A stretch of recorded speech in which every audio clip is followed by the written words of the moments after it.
नमस्कार, आपण पाहतात कटू सत्य लाईव्ह न्यूज। चॅनलवर नवीन असाल तर चॅनलला सबस्क्राइब, शेअर, लाईक, कमेंट करून महाराष्ट्रभरातील नवनवीन बातम्यांसाठी बेल आयकॉन दाबायला विसरू नका। मी अतिशय उत्सुकतेने आपला प्रश्न ऐकत होते की दमानिया नेमक्या कुणाबद्दल बोलणार आहेत, कारण दमानिया भाजपबद्दल बोलूच शकत नाही। अडचण काय आहे लक्षात घ्या की जेव्हा मुरलीधर मोहोळांचा विषय चालू होता तेव्हा दमानिया कुठे गेल्या होत्या मी शोधत होते त्यांना की अरे मुरलीधर मोहोळांचा राजीनामा मागायला दमानिया का धावून आलेले नाहीत। त्याच्या आधी संपदा गुंडेंचा विषय चालू होता तेव्हा आम्ही रणजित नाईक निंबाळकरांबद्दल बोलत होतो, पण रणजित नाईक निंबाळकर भाजपचे खासदार तेव्हाही दमानिया शोधून सापडत नव्हत्या। अखेर त्या आलेल्या आहेत, कुठल्या का होईना निमित्ताने होईना, पण माझी खरंच दमानियांकडून अपेक्षा आहे की ताकदीने त्यांनी ज्या ताकदीने पार्थ पवार प्रकरणामध्ये काही अधिकाऱ्यांवर फौजदारी गुन्हे दाखल झाले, पण मोहोळ प्रकरणात कुणावरही गुन्हे दाखल झाले नाही। मुरलीधर मोहोळ प्रकरणात सुद्धा गुन्हे दाखल झाले पाहिजे, आम्ही तर आग्रही आहोतच, पण दमानिया सरकारच्या जास्त जवळच्या आहेत, दमानिया सरकारच्या विश्वासू आहेत, त्यामुळे दमानियांचा आवाज सरकारला जास्त लवकर पोहोचतो असं मला वाटतं अवलंबून राहील। दमानिया सरकारला सहाय्यभूत ठरणारी एक यंत्रणा आहे, अशी यंत्रणा अण्णा हजारेंच्याही काळात होती, ती आताही आहे। मुद्दा हा आहे की अजित पवारांचा मुलाचा संबंध एका जमीन व्यवहारामध्ये येतो, पण मुरलीधर मोहोळचा प्रत्यक्ष संबंध जमीन व्यवहारात येतो। अजित पवारांचा राजीनामा मागाच, काय आम्हाला काही घेणं देणं नाही, पण अजित पवारांचा राजीनामा मागताना मुरलीधर मोहोळांच्या राजीनाम्यावर मौन का बरं? मुरलीधर मोहोळांचा सुद्धा राजीनामा झाला पाहिजे, कारण सेम ऑपरेंडसी केलेली आहे। मोहोळांच्या प्रकारातही जमीन व्यवहार रद्द झाला आणि अजित पवारांच्या प्रकरणातही जमीन व्यवहार रद्द, पण रद्द कसा होईल व्यवहार? मुळात शीतल तेजवानी जी फरार बाई आहे ती आलीच नाही, कॅन्सलेशन डीड करायला जोपर्यंत शीतल तेजवानी येणार नाही तोपर्यंत व्यवहार रद्द होणार नाही। आणि त्याच धर्तीवर मुरलीधर मोहोळ प्रकरणामध्ये जोपर्यंत जो आर्थिक व्यवहार झालेला आहे त्या आर्थिक व्यवहार रिटर्न केला जाणार नाही। ज्या बँकांनी लोन दिलं एका दिवसात 2 तासांच्या आत, अशा सगळ्या बँका सस्पेंड का होत नाहीत? मोहोळांच्या प्रकरणात ज्या ज्या बँकांनी लोन देऊ केलं त्या सगळ्या बँका सस्पेंड झाल्या पाहिजेत, त्या बँकांचे चौकशा झाल्या पाहिजेत, त्या चॅरिटी कमिशनरचं निलंबन झालं पाहिजे। आणि पार्थ पवारच्या प्रकरणात सगळ्यात महत्त्वाचं की ठीक आहे 10 लाखाची कंपनीची ॲसेट होती, कंपनीने लोन घेतलं, कंपनीने 300 कोटीचा व्यवहार केला, पण 300 कोटी दिले कोणी?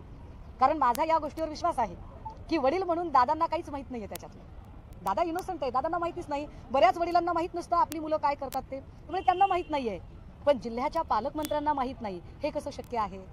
कारण जिल्हा नियोजन समितीमध्ये निधी वाटपाच्या वेळेला आणि संपूर्ण नियोजनात पालकमंत्रीच बसलेले असतात। निश्चितपणे ही प्राईम लोकेशनची जागा डेव्हलप करताना इलेक्ट्रिसिटी असेल, वॉटर सप्लाय असेल, ट्रान्सपोर्ट असेल, रस्त्यांचं नियोजन असेल, या सगळ्यांच्यासाठी हा विषय निश्चितपणे जिल्हा नियोजनाकडे गेला असेल, त्यामुळे महसूलला माहित नाही कसं शक्य आहे?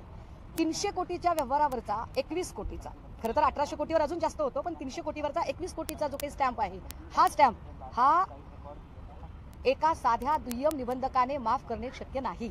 21 कोटीचा व्यवहार हा माफ करायचा असेल स्टॅम्प ड्युटी, तर त्याच्यासाठी कदाचित रिव्हेन्यू सेक्रेटरी किंवा विभागीय महसूल आयुक्त किंवा महसूल मंत्री यांच्यापर्यंत पोहोचावं लागेल। चंद्रशेखर बावनकुळे महसूल मंत्री आहेत, अजूनही चंद्रशेखर बावनकुळेंच्या बद्दल कुणी बोलत नाहीये, बावनकुळेंना सेफर साईड ठेवलं जातंय। दमानियांना कदाचित आठवत नसतील नावं, पण चंद्रशेखर बावनकुळेंना नुसतीच कागद दाखवण्यापेक्षा बावनकुळेंच्या मर्जीशिवाय 21 कोटीचा स्टॅम्प माफ झाला का, हा प्रश्न खरा गमतीदार आहे आणि तो कळीचा मुद्दा आहे।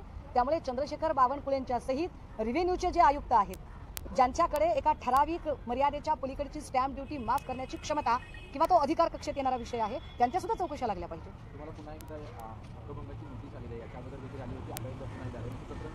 अरे सत्ताधाऱ्यांचं प्रेम आहे माझ्यावर, त्यांचं इतकं प्रेम आहे ना की ते प्रेमपत्र पाठवत राहतात। आता त्यांचं म्हणणं आहे की तुम्हाला पहिली नोटीस आम्ही फक्त विधान परिषदेची पाठवली होती, जी प्रवीण दरेकरांनी जो हक्कभंग ठेवलेला होता। आता एक नवं त्यांनी प्रकरण आणि नवं स्मरणपत्र त्यांनी सुरू केलेले आहे, ज्याचं मला पत्र अजिबात आधी मिळालं नव्हतं। त्यांचं म्हणणं आहे की रमेश बोरनारे यांनी विधानसभेतही हक्कभंग ठेवलेला आहे आणि त्याचं उत्तर, पण मी त्याचंही उत्तर द्यायला तयार आहे। हक्कभंग समितीमध्ये वरच्या सभागृहामध्ये श्री अनिल परबजी आहेत, तर खालच्या सभागृहामध्ये आमचे जामसुदकर आहेत, ते हक्कभंग समितीवर काम करत आहेत। त्यामुळे ठीक आहे ना, जे होईल ते होईल, लढणं आपलं काम आहे, आपण लढलं पाहिजे। अमित ठाकरे यांच्यावर काल नवी मुंबईमध्ये एक गुन्हा दाखल झाला, पहिलाच राजकीय गुन्हा आहे। छत्रपती शिवाजी महाराजांची प्रतिमा गेले 4 महिने तिथे उद्घाटनापासून वंचित होती। एक ग्राउंड आहे, एक मैदान आहे, त्या मैदानावरती प्रतिमा बगीच्यामध्ये ती प्रतिमा आहे, त्यांनी त्या प्रतिमेचं जाऊन अनावरण। ठाकरे आणि ठाकरेंसाठी लढणाऱ्या सैनिकांना केसेस नव्या नाही, केसेस आमच्यासाठी मेडल असतात। त्यामुळे अमित ठाकरे सुद्धा त्यांच्यावरची जी केस आहे ती मेडल म्हणून मिळवतील, त्यात काही फार मोठी गोष्ट नाही, कारण 70,000 कोटीच्या घोटाळ्याची केस नाही आहे त्यांच्यावर। कुठलाही 300 कोटीच्या जमीन घोटाळ्याचा स्टॅम्प ड्युटी माफ करून घेतली त्याची केस अमित ठाकरेंवर नाही आहे। मुरलीधर मोहोळांच्या सारखी कुठल्या तरी ट्रस्टची जमीन हडपल्याची केस अमित ठाकरेंवर नाहीये, लक्षात घ्या। किंवा यामिनी जाधव सारखी कुठली अफरातफरीची केस नाहीये अमित ठाकरेंवर, किंवा अजून मी फार बोलू शकते, पण अशा कुठल्याही केसेस नाही आहेत. जर महाराष्ट्र धर्म वाढवण्यासाठी आणि मराठी माणसाची सत्तामत्ता अस्मिता म्हणून छत्रपती शिवरायांच्यासाठी एक भूमिका त्यांनी घेतली असेल आणि त्यासाठीची केस असेल, तर मला विश्वास आहे ठाकरे आणि ठाकरेंचे सैनिक अशा केसेस मिडल म्हणून वावरतील. मला वाटतं की ते कायम एका परिवारातले किंबहुना एकाच आदर्शात वाढलेली व्यक्तिमत्व आहेत. निश्चितपणे आज बाळासाहेबांचा स्मृती दिवस आणि त्या निमित्ताने या सगळ्यांचं येणं हे महत्त्वाचं आहे, एक महत्त्वपूर्ण क्षण आहे. आणि आम्ही सगळे राज्यभरातनं वेगवेगळ्या जिल्ह्यातनं जी सगळी मंडळी इकडे येत आहेत आणि अभिवादन करत आहेत, ही याची साक्ष आहे की काही लोक हे कालातीत असतात. वंदनीय बाळासाहेबांचं व्यक्तिमत्व हे कालातीत व्यक्तिमत्व आहे, त्यामुळे त्याला स्थळकाळाची बाधा असणार नाही. तो विचार कायम महाराष्ट्राच्या मनामनात आणि शिवसैनिकांच्या घराघरात सातत्यानं राहणार आहे. दुसरी गोष्ट म्हणजे संजय राऊत गेल्या अनेक दिवसांपासून आजारी आहे, तर त्याची नवीन वर्षातच भेटू, परंतु बाळासाहेबांचा स्मृती होता. आज अचानकपणे संजय राऊत जे बाळासाहेबांना अभिवादन करण्यासाठी एक लक्षात घ्या, सन्मान्य संजय राऊत साहेब हे हाडाचे शिवसैनिक आहेत. मी मरण पत्करेन पण शरण पत्करणार नाही असं म्हणणारे संजय राऊत. त्यांच्यासाठीचा औषधा इतकाच महत्त्वाचा त्यांचा श्वास शिवसेना आहे. आजचा इतका महत्त्वाचा दिवस, तो दिवस ते टाळूच शकले नसते. किंबहुना कदाचित त्यांना औषधापेक्षा सुद्धा अधिक परिणामकारक काय वाटेल तर ते इथं येणं वाटेल. त्यामुळे त्यांचं येणं हे निश्चितपणे सुखद आहे आणि ते जसे आज इथे आलेले आहेत तसे लवकरच ते आपल्या सगळ्यांमध्ये सुद्धा मिसळतील आणि आपल्या सगळ्यांशी गप्पा गोष्टी करतील. ते सामाजिक कार्यकर्ते अंजली दमानिया यांनी एक आरोप आता नवीन आरोप केलेला आहे. होऊ घातलेल्या भ्रष्टाचाराबद्दल त्या बोललेल्या आहेत. गोवंडी शताब्दी रुग्णालयामध्ये मुंबई महानगरपालिकेचं जे रुग्णालय आहे, जिथे प्रायव्हेट पार्टनरशिपच्या माध्यमातून काही बेड हे खासगी रुग्णालयाला चालवण्यासाठी दिले जाणार आहे. त्याचे टेंडर हे सुमित्रा पवार यांच्या भावानी मला आता तेच वाटलं. मी अतिशय उत्सुकतेने आपला प्रश्न ऐकत होते की दमानिया नेमक्या कुणाबद्दल बोलणार आहेत, कारण दमानिया भाजपबद्दल बोलूच शकत नाही. अडचण काय आहे लक्षात घ्या की जेव्हा मुरलीधर मोहोळांचा विषय चालू होता तेव्हा दमानिया कुठे गेल्या होत्या. मी शोधत होते त्यांना की अरे मुरलीधर मोहोळांचा राजीनामा मागायला दमानिया का धावून आलेले नाही आहेत. त्याच्या आधी संपदा मुंडेंचा विषय चालू होता, तेव्हा आम्ही रणजित नाईक निंबाळकरांबद्दल बोलत होतो, पण रणजित नाईक निंबाळकर भाजपचे खासदार, तेव्हाही दमानिया शोधून सापडत नव्हत्या. अखेर त्या आलेल्या आहेत, कुठल्या का होईना निमित्ताने होईना. पण माझी खरंच दमानियांकडून अपेक्षा आहे की ताकदीने त्यांनी ज्या ताकदीने पार्थ पवार प्रकरणामध्ये काही अधिकाऱ्यांवर फौजदारी गुन्हे दाखल झाले, पण मोहोळ प्रकरणात कुणावरही गुन्हे दाखल झाले नाही. मुरलीधर मोहोळ प्रकरणात सुद्धा गुन्हे दाखल झाले पाहिजे. आम्ही तर आग्रही आहोतच, पण दमानिया सरकारच्या जास्त जवळच्या आहेत, दमानिया सरकारच्या विश्वासू आहेत. त्यामुळे दमानियांचा आवाज सरकारला जास्त लवकर पोहोचतो असं मला वाटते. तर दमानियांनी हवं तर त्यांच्या यजमानामार्फत विनंती करावी, कशी करावी, पण दमानियांनी ही विनंती केली पाहिजे की पार्थ पवार प्रकरणात तो गुन्हा दाखल व्हायलाच पाहिजे होता आणि तो झालेला आहे, पण असाच गुन्हा मुरलीधर मोहोळ प्रकरणात सुद्धा दाखल व्हायला हवा. पार्थ पवार प्रकरणामध्ये काही अधिकाऱ्यांचं निलंबन झालेलं आहे, पण मुरलीधर मोहोळ प्रकरणातला चॅरिटी कमिशनर आणि इतर लोक जे आहेत त्यांच्यावरचा गुन्हा अजिबात दाखल झालेला नाहीये, तर तो सुद्धा गुन्हा दाखल होणं गरजेचं आहे. दमानिया त्यावर बोलत नाहीये, त्यामुळे त्यांच्या नियतीवर मला पुन्हा शंका घ्यावीशी वाटते. आता सुद्धा जर दमानियांना हा म्हणजे जे काही तुम्ही आता गोवंडीचं सांगताय होऊ घातलेलं प्रकरण, फक्त अपेक्षा एवढीच आहे की मध्येच प्रकरण सोडत जाऊ नका. प्रकरण धसाच न्या, शेवटापर्यंत न्या. मध्ये काय होतं कळत नाही आणि अचानकच वाचा उद्याची बातमी उद्याच्या अंकात आणि उद्याचा अंकच निघत नाही दमानियांचा. तर तसं होता कामा नये एवढीच अपेक्षा असेल. पालघर साधू हत्याकांड प्रकरणातील आरोपीला चौधरी नाव आहे, तो त्याला भाजपनं प्रवेश दिला होता. त्यानंतर बरीचशी टीका सकाळपासून झाली, विरोधकांनी टीका झाल्यानंतर आता त्याची हकालपट्टी करण्यात आली. भाजपा हा कमालीचा दांभिक पक्ष आहे. धर्म नावाची गोष्ट ही भाजपसाठी श्रद्धेचा आणि आस्थेचा विषय नाही. धर्म नावाची गोष्ट भाजपसाठी राजकीय मार्केटिंग फंडा आहे. पालघर हत्याकांड प्रकरणामध्ये ज्यांनी खरं तर ते मॉब लिंचिंग आणि या मॉब लिंचिंगमध्ये ज्या अजय चौधरी नावाच्या माणसावर प्रमुखतेने ठपका ठेवलेला होता, हा चौधरी नावाचा जो काही माणूस आहे या माणसासाठी रान पेटवलं भाजपाने आणि त्याच भाजपाने काल चौधरीला प्रवेश दिला. असाच प्रवेश त्यांनी बडगुजरला दिला, असंच मंत्रिपद त्यांनी भुजबळ साहेबांना दिलं, अशाच पद्धतीने मांडीला मांडी लावून ते नवा मलिकांच्या शेजारी बसले, अशाच पद्धतीने त्यांनी यामिनी जाधव किंवा यशवंत जाधव किंवा काय ते सरदेसाई सरपोतदार त्याच्यानंतर काय भावना गवळी अशा सगळ्या लोकांना ते जवळ घेऊन बसले. त्यामुळे भाजपला राजकीय शुचित्व नावाची गोष्ट काही राहिलेली नाही. भाजपकडे कुठलीही शुचिता नाही आहे, भाजपकडे कुठलंही इथिकल पॉलिटिक्स नाही आहे. भाजप हा कमालीचा दांभिक पक्ष आहे. जर काल टीका झाल्या नसत्या तर भाजपने आज त्याला पदरी पडलं आणि पवित्र झालं असं पवित्र करून घेतलं असतं. कारण देवेंद्रजींचा प्रॉब्लेम आहे की देवेंद्रजी स्वतः नेते घडवू शकत नाहीत आणि पक्षात असणारे नेते त्यांचं नेतृत्व ते मान्य करू शकत नाहीत. त्यामुळे त्यांच्या टाचेखाली राहणारे बाहेरचे लोक त्यांना आयात करावे लागतात. ते त्यांच्या पद्धतीने आयात करू पाहत आहेत. विशेष त्यांचा अजून एक प्रॉब्लेम आहे, ते शिंदे आणि दादा यांना सुद्धा पुढच्या काळामध्ये त्यांच्यासोबत चालू देऊ इच्छित नाहीत. आणि म्हणूनच अमित शहांनी जे सांगितलं की आम्हाला कुठल्याही कुबड्यांची गरज नाही, एक एक कुबड्या ते काढून टाकताहेत. मग कुबड्या काढायला दमानियांसारखी लोक पण त्यांना मदत करतात, हाही भाग वेगळा. दुसरीकडे अजितदादांच्या तुम्ही राजीनाम्याची वारंवार मागणी करत होता, परंतु आता ती मागणी कुठेतरी बंद आहे. परंतु आता नवीन दमानी यांनी आरोप केलाय, त्यावरती काय प्रतिक्रिया? कारण मागच्या वेळेस अनेक ऐका अजितदादांच्या राजीनाम्याची दमानिया म्हणजे कुणी सोकॉल नाहीये की दमानियावर सगळं राजकारण अवलंबून राहील. दमानिया सरकारला सहाय्यभूत ठरणारी एक यंत्रणा आहे. अशी यंत्रणा अण्णा हजारेंच्याही काळात होती, ती आताही आहे. मुद्दा हा आहे की अजित पवारांचा मुलाचा संबंध एका जमीन व्यवहारामध्ये येतो, पण मुरलीधर मोहोळचा प्रत्यक्ष संबंध जमीन व्यवहारात येतो. अजित पवारांचा राजीनामा मागाच, काय आम्हाला काही घेणं देणं नाही, पण अजित पवारांचा राजीनामा मागताना मुरलीधर मोहोळांच्या राजीनाम्यावर मौन का बरं? मुरलीधर मोहोळांचा सुद्धा राजीनामा झाला पाहिजे, कारण सेम ऑपरेंडसी केलेली आहे. मोहोळांच्या प्रकारातही जमीन व्यवहार रद्द झाला आणि अजित पवारांच्या प्रकरणातही जमीन व्यवहार रद्द. पण रद्द कसा होईल व्यवहार? मुळात शीतल तेजवानी जी फरार बाई आहे ती आलीच नाही. कॅन्सलेशन डीड करायला जोपर्यंत शीतल तेजवानी येणार नाही तोपर्यंत व्यवहार रद्द होणार नाही. आणि त्याच धर्तीवर मुरलीधर मोहोळ प्रकरणामध्ये जोपर्यंत जो आर्थिक व्यवहार झालेला आहे त्या आर्थिक व्यवहार रिटर्न केला जाणार नाही. ज्या बँकांनी लोन दिलं एका दिवसात 2 तासांच्या आत, अशा सगळ्या बँका सस्पेंड का होत नाहीत? मोहोळांच्या प्रकरणात ज्या ज्या बँकांनी लोन देऊ केलं त्या सगळ्या बँका सस्पेंड झाल्या पाहिजेत, त्या बँकांचे चौकशा झाल्या पाहिजेत, त्या चॅरिटी कमिशनरचं निलंबन झालं पाहिजे. आणि पार्थ पवारच्या प्रकरणात सगळ्यात महत्त्वाचं की ठीक आहे 10 लाखाची कंपनीची ॲसेट होती, कंपनीने लोन घेतलं, कंपनीने 300 कोटीचा व्यवहार केला, पण 300 कोटी दिले कोणी? कारण माझा या गोष्टीवर विश्वास आहे की वडील म्हणून दादांना काहीच माहीत नाहीये त्याच्यातलं. दादा इनोसंट आहे, दादांना माहितीच नाही. बऱ्याच वडिलांना माहीत नसतं आपली मुलं काय करतात ते, त्यामुळे त्यांना माहीत नाहीये.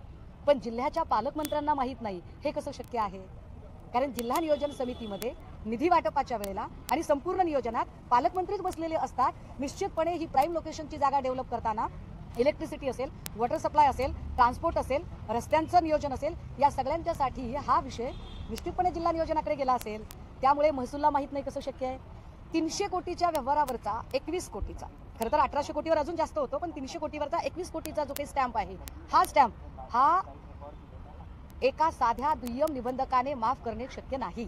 21 कोटीचा व्यवहार हा माफ करायचा असेल स्टॅम्प ड्युटी, तर त्याच्यासाठी कदाचित रिव्हेन्यू सेक्रेटरी किंवा विभागीय महसूल आयुक्त किंवा महसूल मंत्री यांच्यापर्यंत पोहोचावं लागेल. चंद्रशेखर बावनकुळे महसूल मंत्री आहेत, अजूनही चंद्रशेखर बावनकुळेंच्या बद्दल कुणी बोलत नाहीये. बावनकुळेंना सेफर साईड ठेवलं जाते. दबानी यांना कदाचित आठवत नसतील नावं, पण चंद्रशेखर बावनकुळेंना नुसतीच कागद दाखवण्यापेक्षा बावनकुळेंच्या मर्जीशिवाय 21 कोटीचा स्टॅम्प माफ झाला का, हा प्रश्न खरा गमतीदार आहे आणि तो कळीचा मुद्दा आहे. त्यामुळे चंद्रशेखर बावनकुळेंच्या सहित रिव्हेन्यूचे जे आयुक्त आहेत, ज्यांच्याकडे एका ठराविक मर्यादेच्या पलीकडची स्टॅम्प ड्युटी माफ करण्याची क्षमता किंवा तो अधिकार कक्षेत येणारा विषय आहे, त्यांच्या सुद्धा चौकशा लागल्या पाहिजे. तुम्हाला पुन्हा एकदा हक्कभंगाची नोटीस आलेली आहे, त्याबद्दल देखील आली होती, आता एकदा पुन्हा झाली नाही, तर काय आहे काय? अरे सत्ताधाऱ्यांचं प्रेम आहे माझ्यावर, त्यांचं इतकं प्रेम आहे ना की ते प्रेमपत्र पाठवत राहतात. आता त्यांचं म्हणणं आहे की तुम्हाला पहिली नोटीस आम्ही फक्त विधान परिषदेची पाठवली होती, जी प्रवीण दरेकरांनी जो हक्कभंग ठेवलेला होता. आता एक नवं त्यांनी प्रकरण आणि नवं स्मरणपत्र त्यांनी सुरू केलेले आहे, ज्याचं मला पत्र अजिबात आधी मिळालं नव्हतं. त्यांचं म्हणणं आहे की रमेश बोरणारे यांनी विधानसभेतही हक्कभंग ठेवलेला आहे आणि त्याचं उत्तर, पण मी त्याचंही उत्तर द्यायला तयार आहे. हक्कभंग समितीमध्ये वरच्या सभागृहामध्ये श्री अनिल परबजी आहेत, तर खालच्या सभागृहामध्ये आमचे जामसुदकर आहेत, ते हक्कभंग समितीवर काम करत आहेत. त्यामुळे ठीक आहे ना, जे होईल ते होईल. लढणं आपलं काम आहे, आपण लढलं पाहिजे. अमित ठाकरे यांच्यावर काल नवी मुंबईमध्ये एक गुन्हा दाखल झाला. पहिलाच राजकीय गुन्हा आहे. छत्रपती शिवाजी महाराजांची प्रतिमा गेले 4 महिने तिथे उद्घाटनापासून बंदी होती. एक ग्राउंड आहे, एक मैदान आहे, त्या मैदानावरती प्रतिमा, बगीच्यामध्ये जी प्रतिमा आहे, त्यांनी त्या प्रतिमेचं जाऊन अनावरण. ठाकरे आणि ठाकरेंसाठी लढणाऱ्या सैनिकांना केसेस नव्या नाही, केसेस आमच्यासाठी मेडल असतात. त्यामुळे अमित ठाकरे सुद्धा त्यांच्यावरची जी केस आहे ती मेडल म्हणून मिळवतील. त्यात काही फार मोठी गोष्ट नाही, कारण 70,000 कोटीच्या घोटाळ्याची केस नाही आहे त्यांच्यावर. कुठलाही 300 कोटीच्या जमीन घोटाळ्याचा स्टॅम्प ड्युटी माफ करून घेतली त्याची केस अमित ठाकरेंवर नाहीये. मुरलीधर मोहोळांच्या सारखी कुठल्या तरी ट्रस्टची जमीन हडपल्याची केस अमित ठाकरेंवर नाहीये, लक्षात घ्या. किंवा यामिनी जाधव सारखी कुठली अफरातफरीची केस नाहीये अमित ठाकरेंवर, किंवा अजून मी फार बोलू शकते, पण अशा कुठल्याही केसेस नाहीयेत. जर महाराष्ट्र धर्म वाढवण्यासाठी आणि मराठी माणसाची सत्तामत्ता अस्मिता म्हणून छत्रपती शिवरायांच्यासाठी एक भूमिका त्यांनी घेतली असेल आणि त्यासाठीची केस असेल, तर मला विश्वास आहे ठाकरे आणि ठाकरेंचे सैनिक अशा केसेस मेडल म्हणून वावरतील.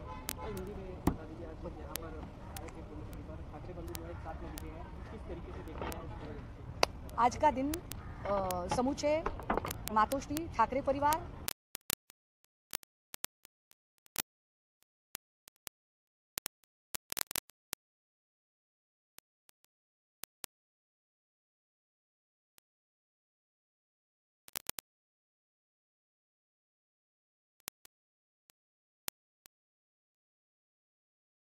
मला वाटतं की ते कायम एका परिवारातले किंबहुना एकाच आदर्शात वाढलेली व्यक्तिमत्व आहेत. निश्चितपणे आज बाळासाहेबांचा स्मृती दिवस आणि त्या निमित्ताने या सगळ्यांचं येणं हे महत्त्वाचं आहे, एक महत्त्वपूर्ण क्षण आहे.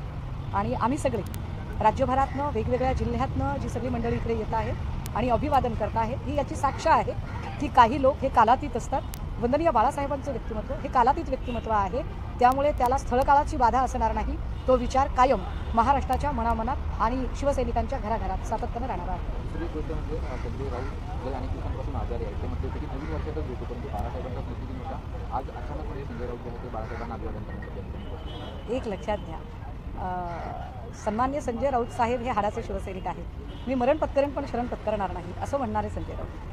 त्यांच्यासाठीचा औषधा इतकाच महत्त्वाचा त्यांचा श्वास शिवसेना आहे.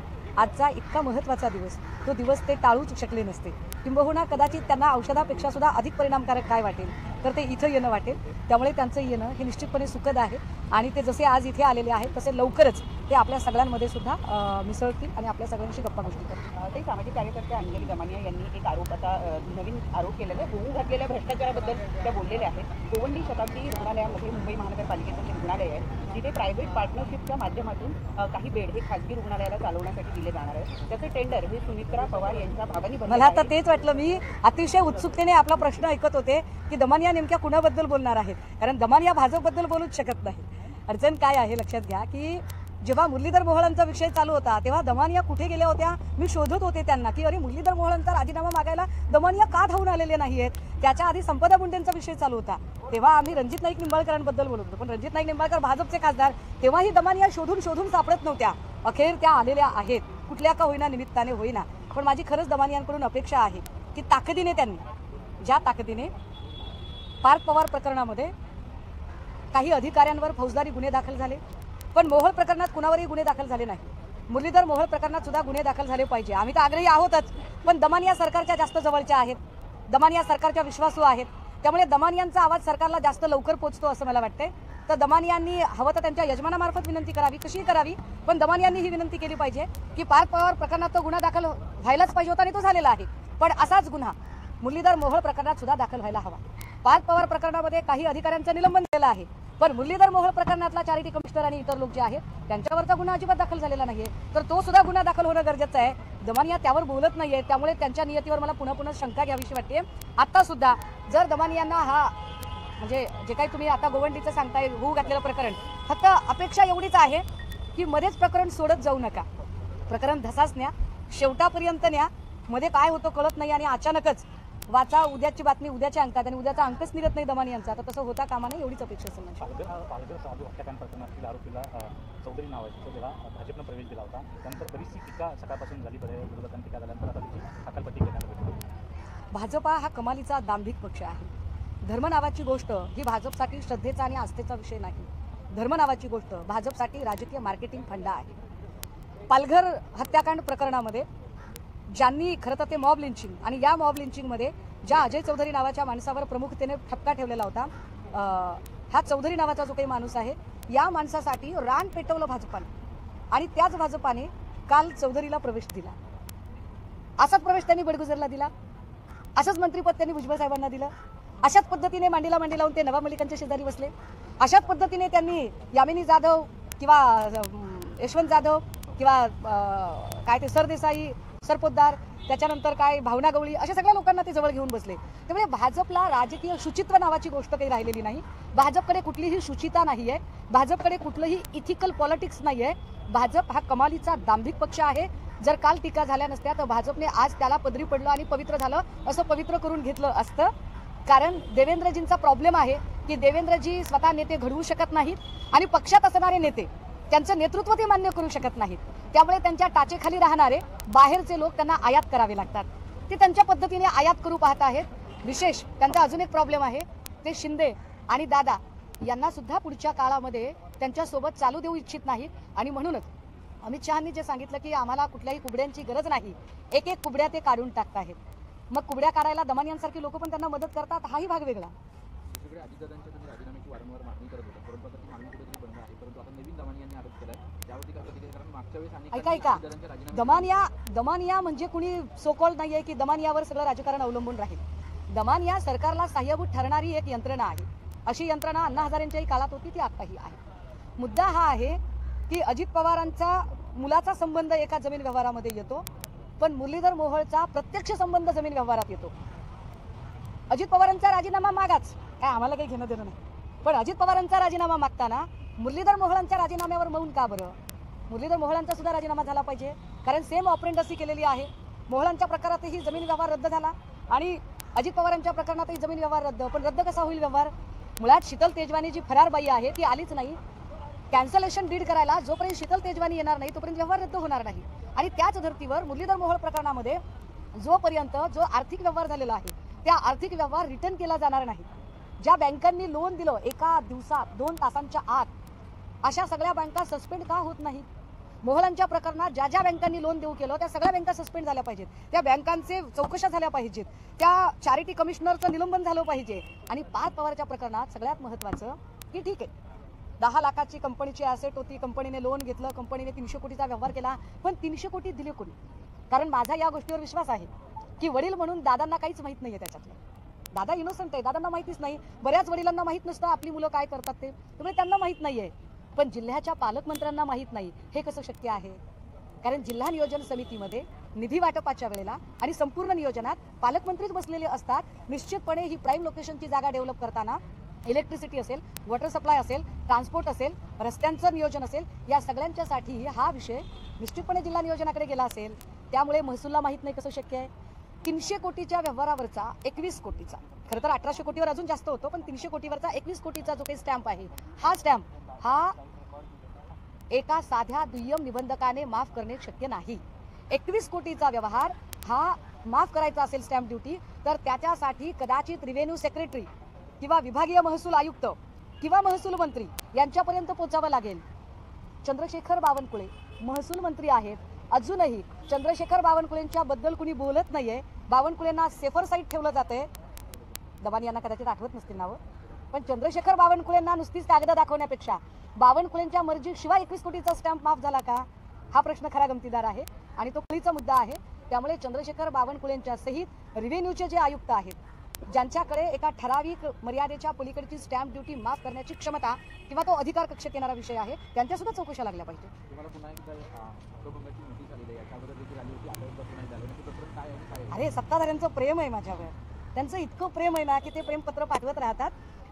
आता त्यांचं म्हणणं आहे की तुम्हाला पहिली नोटीस आम्ही फक्त विधान परिषदेची पाठवली होती, जी प्रवीण दरेकरांनी जो हक्कभंग ठेवलेला होता.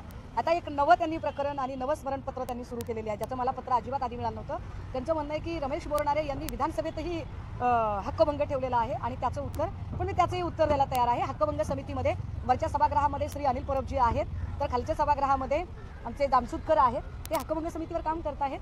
त्यामुळे ठीक आहे ना, जे होईल ते होईल. लढणं आपलं काम आहे, आपण लढलं पाहिजे. अमित ठाकरे यांच्यावर काल नवी मुंबईमध्ये एक गुन्हा दाखल झाला. पहिलाच राजकीय गुन्हा आहे. छत्रपती शिवाजी महाराजांची प्रतिमा गेले 4 महिने तिथे उद्घाटनापासून वंचित होती. एक ग्राउंड आहे, एक मैदान आहे, त्या मैदानावरती प्रतिमा बगीच्यामध्ये ती प्रतिमा आहे. त्यांनी त्या प्रतिमेचं जाऊन अनावरण. ठाकरे आणि ठाकरेंसाठी लढणाऱ्या सैनिकांना केसेस नव्या नाहीत, केसेस आमच्यासाठी मेडल असतात. त्यामुळे अमित ठाकरे सुद्धा त्यांच्यावरची जी केस आहे ती मेडल म्हणून मिरवतील. त्यात काही फार मोठी गोष्ट नाही, कारण 70,000 कोटीच्या घोटाळ्याची केस नाही आहे त्यांच्यावर. कुठलाही 300 कोटीच्या जमीन घोटाळ्याचा स्टॅम्प ड्युटी माफ करून घेतली त्याची केस अमित ठाकरेंवर नाहीये. मुरलीधर मोहोळांच्या सारखी कुठल्या तरी ट्रस्टची जमीन हडपल्याची केस अमित ठाकरेंवर नाहीये, लक्षात घ्या. किंवा यामिनी जाधव सारखी कुठली अफरातफरीची केस नाहीये अमित ठाकरेंवर, किंवा अजून मी फार बोलू शकते, पण अशा कुठल्याही केसेस नाहीये. जर महाराष्ट्र धर्म वाढवण्यासाठी आणि मराठी माणसाची सत्तामत्ता अस्मिता म्हणून छत्रपती शिवरायांच्यासाठी एक भूमिका त्यांनी घेतली असेल आणि त्यासाठीची केस असेल, तर मला विश्वास आहे ठाकरे आणि ठाकरेंचे. पाहत राहा निर्भीड सत्य, अर्थात सर्वसामान्यांचे व्यासपीठ, आपल्या सर्वांच्या हक्काचे चॅनल कटू सत्य लाईव्ह न्यूज. धन्यवाद.